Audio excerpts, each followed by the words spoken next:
जो previous year का है वो लेकर आया हूँ आप लोगों के साथ। यहाँ पे कुल 30 क्वेश्चन होंगे और जिसमें कि हर टॉपिक को मैंने कवर किया, जैसे कि आपका सेंटेंस इंप्रूवमेंट हो गए, एरर हो गए, फिलर हो गए, ठीक है, इडियम फ्रेज हो गए, एंटोसाइन होंगे, मिसस्पेल्ड वर्ड जैसे क्वेश्चन जो आपके एग्जाम में आते हैं, उन सारे क्वेश्चन को आप लोगों के साथ शेयर कर रहा हूँ इस वीडियो में। तो आप इस वीडियो को शुरू से अंत तक देखिएगा। वीडियो को आप टेलीग्राम पे भी आप फॉलो देख सकते हैं। तो टेलीग्राम ऐप को डाउनलोड करके वहाँ पे सक्सेस प्लेटफॉर्म की क्या करेंगे, आप ज्वाइन करेंगे, जहाँ से इसकी वीडियो को भी देख सकते हैं। साथ ही साथ आप इस वीडियो को प्लेलिस्ट में भी देख सकते हैं हमारे चैनल पर, ठीक है। तो आइए यहाँ पे शुरू करते हैं क्लास को फटाफट। 30 क्वेश्चन, बहुत ही इंपॉर्टेंट क्वेश्चन और प्रीवियस ईयर क्वेश्चन, ठीक। चलिए फर्स्ट क्वेश्चन देख सकते हैं कि लिखा हुआ है कि we have no less than 1000 students in a college. Rule first ये आप समझ लीजिए पहले कि लेस और फ्यू कब लगता है, ठीक है। लेस और फ्यू कब लगता है, तो देखिए लेस होता है अनकाउंटेबल नाउन के साथ, ठीक है, अनकाउंटेबल नाउन के साथ, और ये होता है फ्यू काउंटेबल नाउन के साथ। अब आप यहाँ पे देख सकते हैं कि यहाँ पे स्टूडेंट लिखा हुआ है, ठीक है, यहाँ पे क्या लिखा हुआ है, स्टूडेंट लिखा हुआ है। तो स्टूडेंट क्या है आपका, स्टूडेंट जो है आपका यहाँ पे काउंटेबल नाउन है, और काउंटेबल नाउन के साथ मैंने क्या बताया, फ्यूर लगता है। तो आपका जो ऑप्शन हो जाएगा वो होगा सी, ठीक है। We have no fewer, fewer और यहाँ पे स्टूडेंट्स देख रहे हैं, ये काउंटेबल नाउन है, इसलिए यहाँ पे फ्यूअर का यूज़ किया गया है। पहला क्वेश्चन में आपको रूल मैंने बता दिया, ठीक है। आई होप कि आपको ये समझ में आया होगा। Next question, too little is known by this time about possible side effects of drug. कम जानकारी अगर आपके पास है और आप कोई ड्रग्स या दवा लेते हैं जिसको कहते हैं, तो उसका साइड इफेक्ट होना सम पॉसिबल है, ठीक है, उसका साइड इफेक्ट होना तय है, ठीक है। तो यहाँ पे too little is known by this time means कि यहाँ पे बाय दिस टाइम का मतलब होता है अभी, ठीक है। बाय दिस टाइम का मतलब होता है अभी तक, अभी तक, और अभी तक के लिए मैं क्या यहाँ पे यूज़ करूँगा, वहाँ पे प्रेजेंटली यूज़ करूँगा। Too little is known presently about possible side effect of the drugs. अगर अभी भी आपको जो दवा है उसके बारे में कम जानकारी है, तो इसका साइड इफेक्ट देखने को पक्का मिलेगा, ठीक है। तो बाय दिस टाइम को यहाँ पे क्या आपको इम्प्रूव करना होगा, आपको प्रेजेंटली यहाँ पे करना होगा, क्लियर। चलिए आगे बढ़ेंगे सवाल पे। चलिए नेक्स्ट क्वेश्चन पे आते हैं। नेक्स्ट क्वेश्चन का, if you want to save money you must get rid of shopping. अब यहाँ पे बात हो रहा है कि you want to save money, अगर आप पैसे को बचाते तो you must dash shopping. Shopping में आप गेट रीड ऑफ का यूज़ नहीं करेंगे। गेट रीड ऑफ का मतलब होता है छुटकारा पाना, ठीक है। तो ये छुटकारा पाने के सेंस में नहीं हो रहा है, यहाँ पे बात हो रहा है कटौती की। जब आप शॉपिंग करते हो उसमें क्या करते हैं, कटौती करते हैं। अगर आप पैसे को बचाना चाहते हैं तो आपको शॉपिंग पर कटौती करना पड़ेगा, मीन्स की कटौती करना पड़ेगा, कमी करना पड़ेगा, ठीक। तो यहाँ पे कट डाउन ऑन शॉपिंग होगा, ठीक है। गेट रीड ऑफ नहीं होगा, कट डाउन ऑन का मतलब होता है कटौती, ठीक है, कटौती करना। और अगर हम बात करें गेट रीड ऑफ का मतलब होता है क्या, छुटकारा पाना, ठीक है, छुटकारा पाना। तो आप समझ रहे हैं कि यहाँ पे क्या होगा, कट डाउन ऑन होगा, क्लियर। नेक्स्ट जो क्वेश्चन है, not only they went to see a film they had dinner out as well. अब आप समझिए कि जब यहाँ पे बहुत इंपॉर्टेंट रूल है कि नॉट ओनली, ठीक है, आप देख रहे हो कि नॉट ओनली लिखा हुआ है। तो ऐसे सेंटेंस जो कि क्या होता है, निगेटिव से स्टार्ट होता है, निगेटिव से स्टार्ट होता है, निगेटिव वर्ड से स्टार्ट होता है, तो सेंटेंस का जो ऑक्सिलरी वर्ब होता है, ऑक्सिलरी वर्ब जो होगा, ठीक है, वो सब्जेक्ट के पहले होगा। ऑक्सिलरी वर्ब किसके पहले होगा, सब्जेक्ट के पहले। यहाँ पे सब्जेक्ट क्या है, यहाँ पे दे, और दे के पहले हमें क्या लगना होगा, एक ऑक्सिलरी वर्ब। तो ये तो होगा नहीं। अच्छा यहाँ पे बात हो रहा है ऑलरेडी यहाँ पे निगेटिव है, तो यहाँ पे डिडंट तो होगा नहीं, तो डिड यहाँ पे होगा, ठीक है। डिड दे और गो होगा यहाँ पे, है ना। सब्जेक्ट और उसके पहले का ऑक्सिलरी वर्ब आना चाहिए, वो होगा डिड। तो not only did they go to see a film they had dinner out as well, clear. तो ध्यान रखिए नॉट ओनली ऐसे वर्ड होंगे, और भी वर्ड है जैसे कि आप नॉट से स्टार्ट रहेगा तो नो से स्टार्ट रहेगा, तो और भी वर्ड जैसे कि मैं बताऊँ कि सेल्डम रहे तो, ठीक है, सेल्डम रहे तो, हार्डली रहे तो, ठीक है, हार्डली रहे तो, ऐसे बहुत सारे मैंने वर्ड आपको बताया। Not only, not, no, seldom, hardly, ठीक है, नॉट, नेवर, ठीक। इस तरह से अगर सेंटेंस स्टार्ट होता है नेगेटिव वर्ड के साथ, तो आप क्या करेंगे, ऑक्सिलरी वर्ब को आप सब्जेक्ट के पहले रखेंगे, क्लियर। चलिए नेक्स्ट भी बहुत इंपॉर्टेंट रूल है कि many a man would welcome the opportunity. तो मेनी ए के बाद याद रखिए, मेनी ए के बाद दो इंपॉर्टेंट चीज़, एक तो क्या कि आपका नाउन भी क्या होगा, सिंगुलर होगा, और वर्ब भी क्या होगा, वर्ब भी जो होगा आपका वो भी सिंगुलर होगा। तो आप देख रहे हैं कि मेनी के बाद यहाँ पे नाउन क्या है, यहाँ पे नाउन जो है सिंगुलर है, सही है, नाउन यहाँ सिंगुलर, तो मेनी ए मैन तो यहाँ पे नो इम्प्रूवमेंट, यहाँ पे कोई इम्प्रूवमेंट नहीं कर सकते, ठीक है, क्योंकि मैनी के साथ यहाँ पे मैन नहीं होता, मैन हो जाता, मैनी ए के साथ मैन होता, मैन नहीं होता, ए मैनी मैन होता ही नहीं है, नो इम्प्रूवमेंट यहाँ पे होगा, मीन्स कि मैनी मैन करेक्ट है, ठीक है। चलिए अब यहाँ पे फटाफट देखते हैं इडियम फ्रेज, बहुत इंपॉर्टेंट एग्जाम में आता है। The working of the factory was disrupted on account of token strike by the workers. Token strike का मतलब क्या होता है? टोकन स्ट्राइक का मतलब होता है अपनी मांग के लिए संकेतिक हड़ताल, अपनी मांग के लिए हड़ताल करना। टोकन स्ट्राइक का मतलब होता है हड़ताल करना, है ना, मांग के लिए क्या करना, हड़ताल करना, हड़ताल। तो यहाँ पे जो होगा short strike, short strike as held as a warning, है ना, short strike held as a warning, warning के रूप में आप क्या करते हैं, स्ट्राइक करते हैं कि अगर आपने मेरी मांग नहीं पूरी की तो मैं स्ट्राइक करूंगा, मैं हड़ताल करूंगा, काम नहीं करूंगा, ठीक है। चलिए नेक्स्ट क्या भाई, नेक्स्ट है कि by opposite his proposal I fell foul of him. Fell foul का मतलब होता है किसी से असहमत होना, इसका मतलब होता है किसी से असहमत होना, किसी से असहमत होना, या फिर कह सकते हैं इसको विरोध करना भी कहते हैं, इसको क्या कहते हैं, विरोध करना भी कहते हैं, ठीक है। फेल फॉल का मतलब होगा किसी से असहमत या फिर विरोध करना। By opposite is proposal I fell foul of him, means कि क्या होगा, डिडंट अग्री विद, मीन्स कि क्या, असहमत होना means didn't agree with him, didn't agree with him. By opposite is proposal, by opposite is proposal I did not agree with him, clear, मैं उससे सहमत नहीं हूँ। चलिए यहाँ पे नेक्स्ट क्वेश्चन देख रहे होंगे, the worker who those who work by fits and starts seldom so good result, ठीक है। Those who work by fits and starts seldom so good result.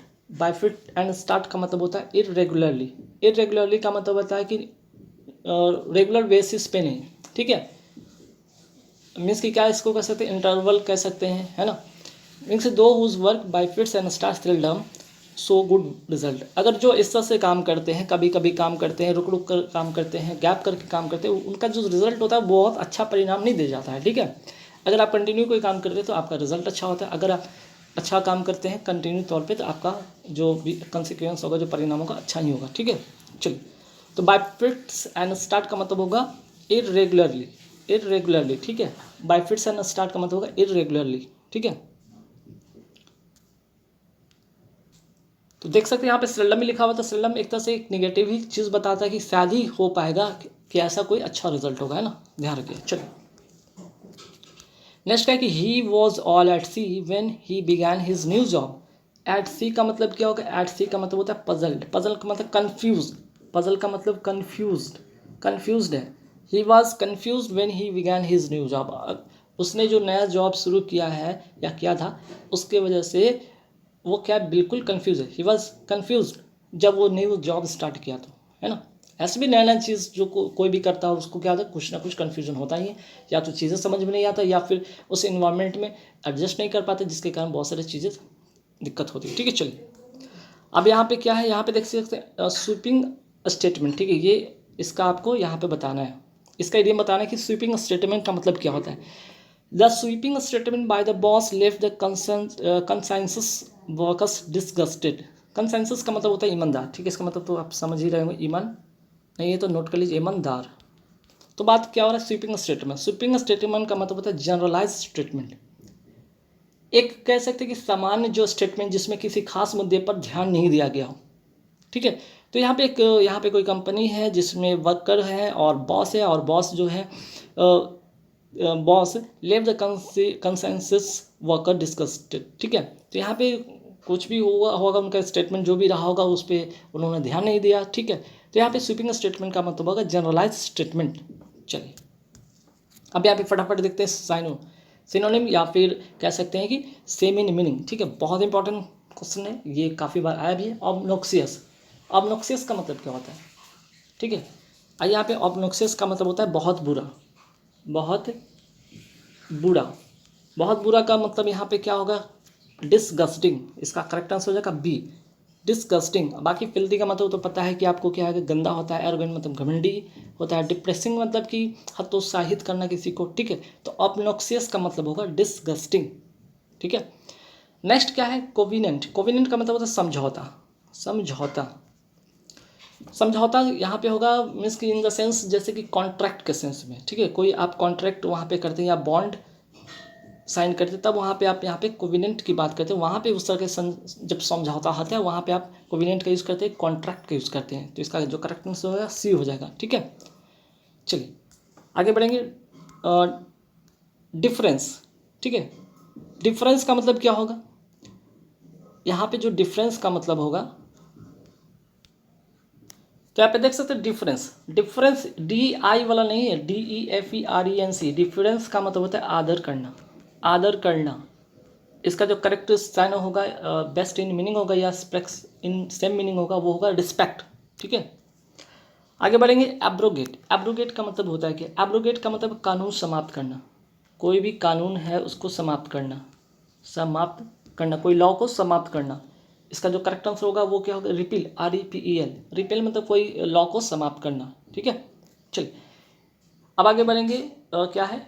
Interpret, INTRE। अच्छा यहाँ पे D लिखा गया है, टाइप मिस्टेक हो गया, यहाँ पे T कर लीजिए।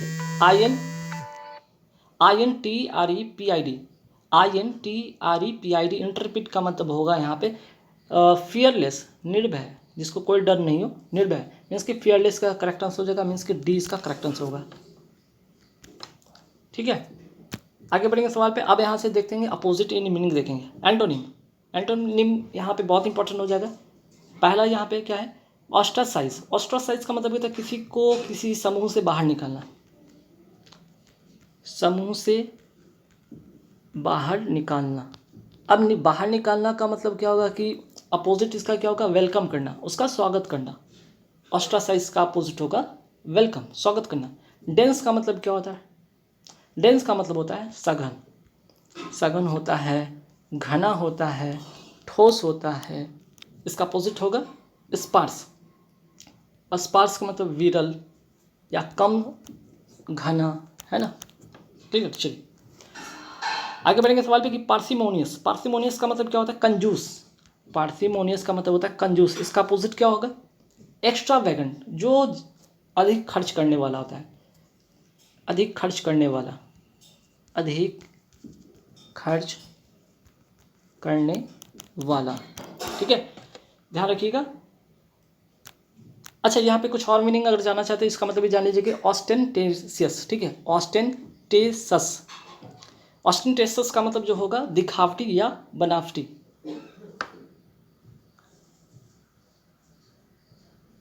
यहाँ पे लिख लीजिए दिखावटी, दिखावटी या फिर बनावटी, बनावटी, ठीक है, ऑस्टेंटेशस।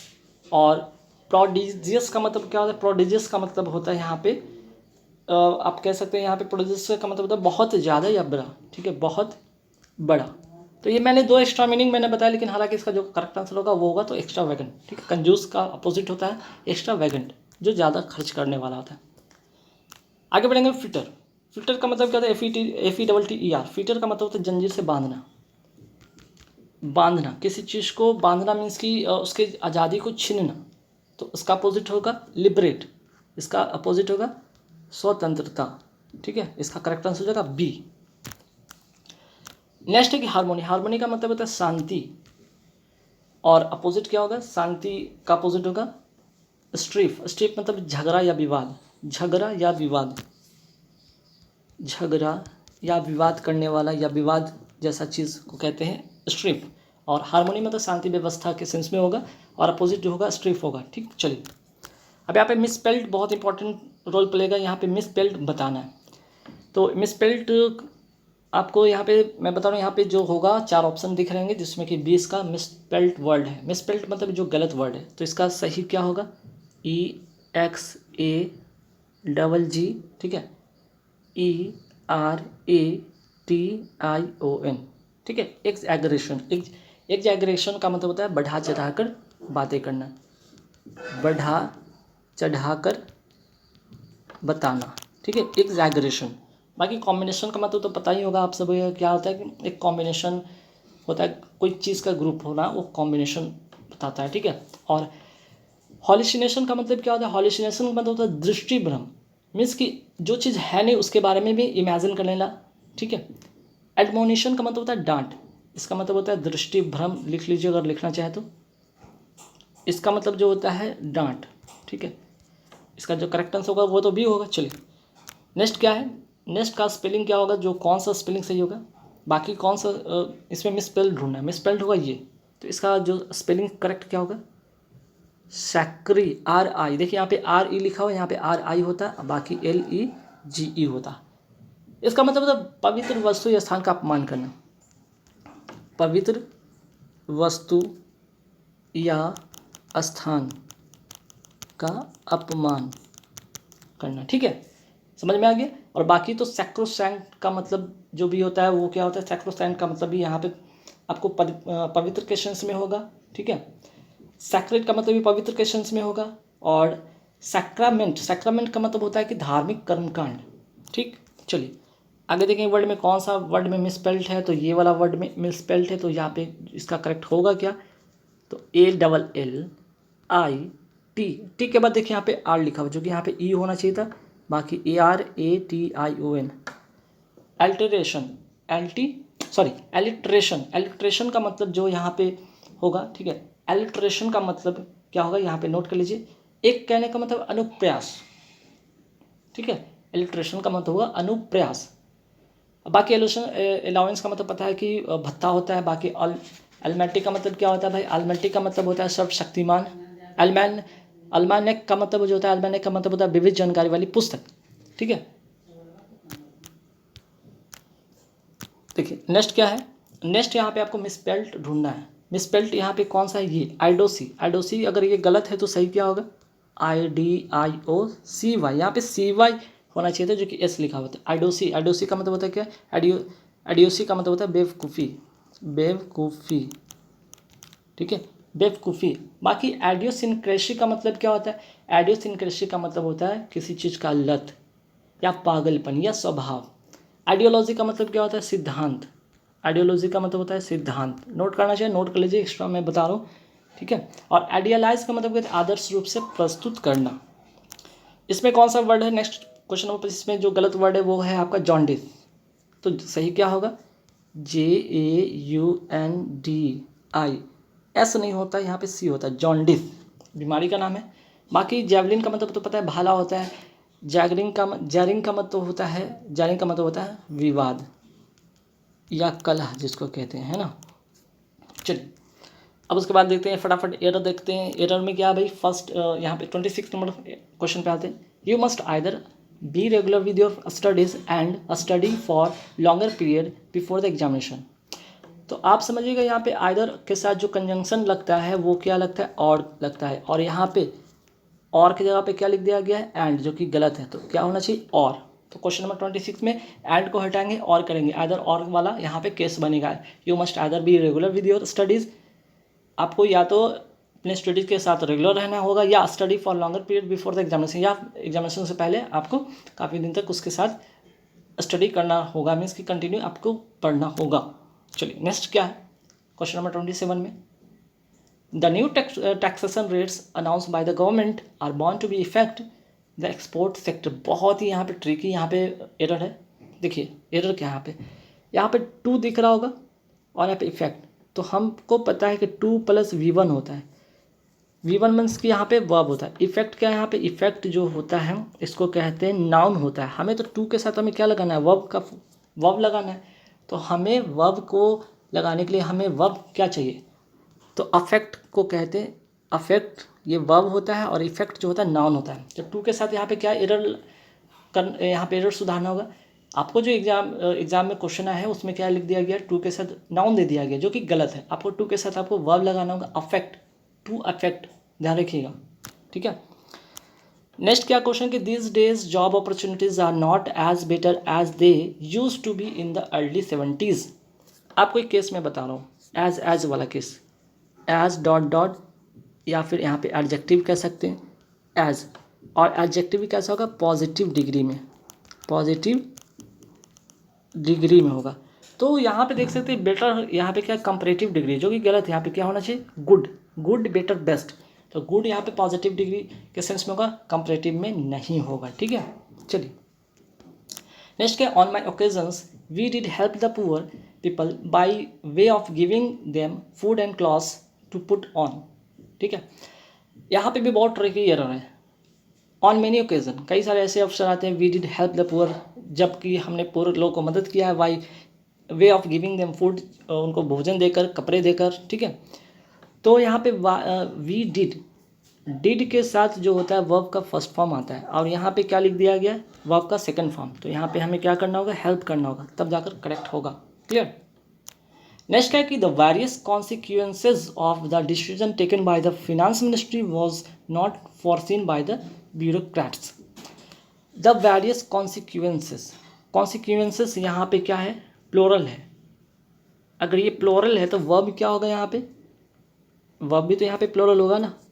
सब्जेक्ट यहाँ पे जो है आपका कॉन्सिक्वेंस, ये क्या है आपका वेरियस कॉन्सिक्वेंसेस, यहाँ पे प्लोरल है तो वर्ब भी आपको प्लोरल करना होगा। तो सब्जेक्ट वर्ब एग्रीमेंट का रूल है कि आपका जो क्या होगा, सब्जेक्ट अगर सिंगुलर हो तो वर्ब भी सिंगुलर होगा। तो देखेंगे आपने यहाँ पे कुल 30 क्वेश्चन, और सारे 30 जो क्वेश्चन थे सभी बहुत इंपॉर्टेंट रूल बेस। मैंने एक छोटा सा प्रीवियस ईयर का मॉक टेस्ट बनाए थे जो आप लोगों से शेयर कर रहा हूँ। वीडियो अच्छा लगे तो लाइक कर देना। आप हमें टेलीग्राम पे भी फॉलो कर सकते हैं।